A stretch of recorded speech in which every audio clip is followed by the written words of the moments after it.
Ma'am, Rahul Gandhi ji लगातार vote चोरी का मुद्दा उठा रहे हैं। आज महारैली है दिल्ली के रामलीला मैदान में और सबूतों के साथ उठा रहे हैं वो ये मुद्दा। लेकिन election commission, Bharatiya Janata party, सब कोई भी जवाब देने को तैयार नहीं है।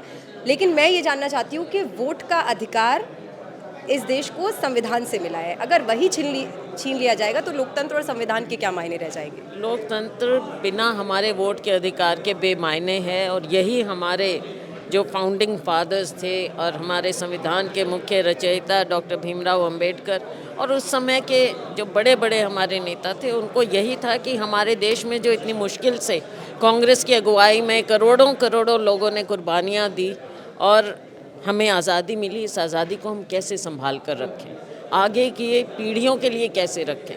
और वो इसीलिए क्योंकि हर एक का समान अधिकार था वोट का, और वोट के ज़रिए ही ताज मिलते हैं, ताज छूटते हैं।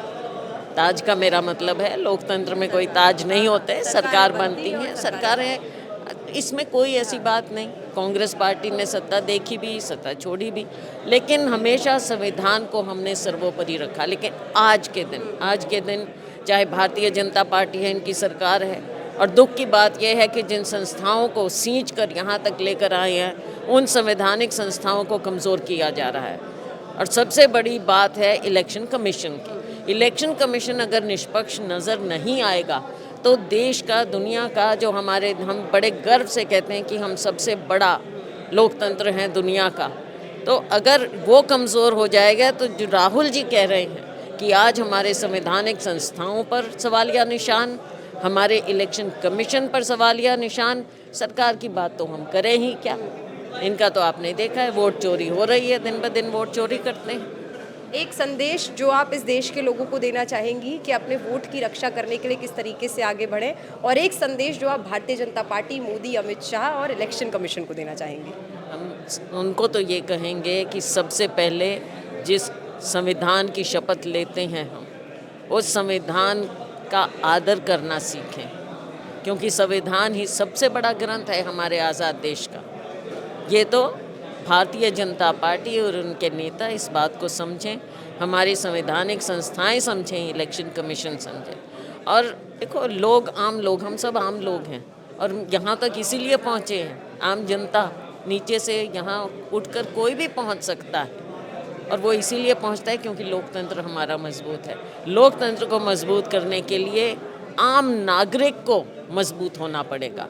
यही हम चाहेंगे कि हमारा आम नागरिक मजबूत हो और हमारे लोकतंत्र को किसी तरह से वो कमज़ोर ना होने दें। हमारा संविधान बनाने वाले सभी महानुभावों ने भारत में लोकतंत्र बहाल किया।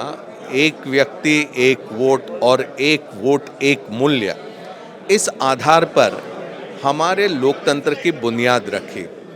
लेकिन जिस तरह से आज चुनाव आयोग मतदाता सूची बनाने का काम कर रहा है, चुनाव के संचालन की तरफ देख रहा है, वो तमाम चीज़ों को देखकर एक बहुत बड़ा प्रश्न चिन्ह हमारे चुनाव प्रक्रिया पर, मतदाता सूचियों को बनाने के संदर्भ में राहुल जी की बात पूरे मुल्क के सामने रखने के बाद अब इस तरह की स्थिति बनी हुई है।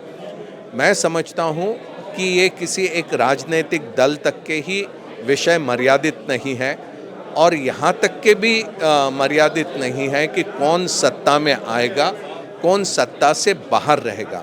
अगर भारत में एकता हमें मजबूत बनानी है तो भारत के लोकतंत्र को मजबूत बनाना होगा, और भारत का लोकतंत्र अगर मजबूत रखना है तो चुनाव आयोग की विश्वसनीयता ये बढ़नी चाहिए, बनी रहनी चाहिए। उनके काम करने के तरीके में पारदर्शिता रहनी चाहिए, जिसका अभाव आज बहुत बड़े पैमाने पर देखने को मिल रहा है, और ये एक बहुत चिंता का विषय है। एक संदेश सर जो आप देश की जनता को देना चाहेंगे आज की रैली के माध्यम से, और किस तरीके से अपने वोट का अधिकार बचाने के लिए वो राहुल गांधी के साथ इस मुहिम से जुड़े? देखिए, राहुल जी ने चुनाव आयोग के संदर्भ में, सूचियों के संदर्भ में, और जिस तरह से चुनाव का संचालन हो रहा है उसके बारे में सारी बात देश के सामने रखी है। ऐसी स्थिति में लोगों के मन में इतने बड़े पैमाने पर चुनाव को लेकर अविश्वास पैदा हुआ कि बहुत से लोग अब ये चर्चा करने लग गए हैं कि विपक्ष में जितने भी राजनीतिक दल हैं उन्होंने चुनाव में हिस्सा लेना ही नहीं चाहिए।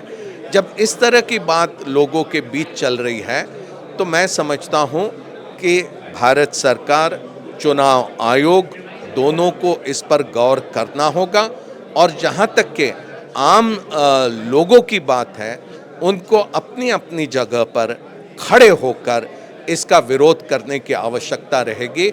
आज अगर लोकतंत्र नहीं बचेगा तो ये मुल्क नहीं बच सकता, हमारी एकता नहीं बच सकती। बहुत सारे विषय हैं देश में जो कहीं ना कहीं लोकतंत्र से जुड़े हैं और जो हमारा पॉलिटिकल जस्टिस का जो बड़ी एक समस्या है हमारे समाज में, उससे जुड़े हैं।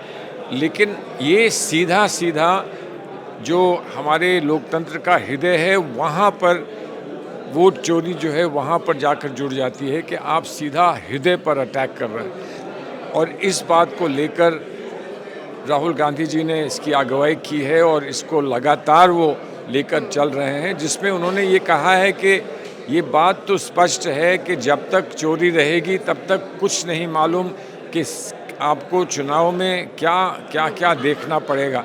तो चुनाव पर अब सिर्फ मत जाइए, चुनाव लड़ना हमारा अधिकार है और हमारा दायित्व है, वो हम लड़ेंगे।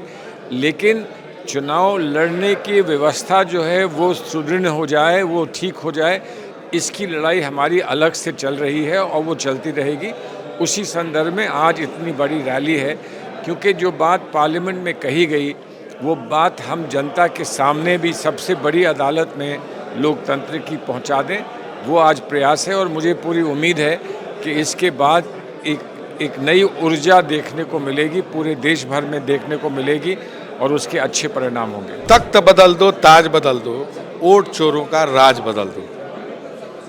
ये बीजेपी सरकार है, संघ की सरकार है, इनका इतिहास काला है। अंग्रेजों के मुखबिरी के रूप में ये जाने जाते रहे। आदरणीय राहुल गांधी जी ने हरियाणा, महाराष्ट्र, मध्य प्रदेश, छत्तीसगढ़, कर्नाटक सभी चुनाव के विवरण को पूरे देश के सामने, मीडिया के सामने और हर मंचों से कहकर वोट चोरी का एक बड़ा खुलासा किया। मैं तो देख रहा हूं कि चुनाव आयोग के जवाब देने के बजाय बीजेपी के प्रवक्ता टीवी पर, अन्य जगहों पर वोट चोरी के बारे में बोल रहे हैं। अभी सदन में जब आदरणीय राहुल गांधी जी ने इस मुद्दे को उठाया, हमारे कांग्रेस के सांसदों ने, विपक्ष के और भी तमाम लीडरों ने उस मुद्दे को उठाया और वोट चोरी पर सारगर्भित तरीके से अपनी बात को प्रत्यक्ष प्रमाण के साथ सदन में रखा। देश के लोकतंत्र के मंदिर में गृह मंत्री झूठ बोल रहे हैं, प्रधानमंत्री का न रहना क्या संकेत देता है?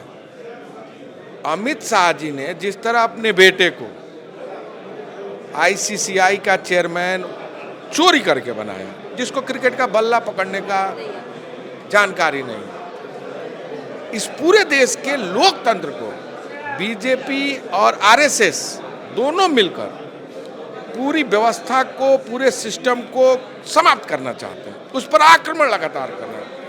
वोट जो लोगों का अधिकार है, जिससे उनके सारे अधिकार सुरक्षित हैं, कहीं ना कहीं वह दूसरे रास्ते के तरफ इस देश को ढकेलने की कोशिश कर रहे हैं। मैं समझता हूं कि आज आदरणीय राहुल गांधी जी के नेतृत्व में जो ये महान रैली, जिसमें लगभग 5 लाख से अधिक लोग इकट्ठा होकर गगनभेदी नारों के साथ आदरणीय राहुल गांधी जी के साथ कदम से कदम मिलाते हुए यह नारा बुलंद करने जा रहे हैं कि वोट चोर गद्दी छोड़।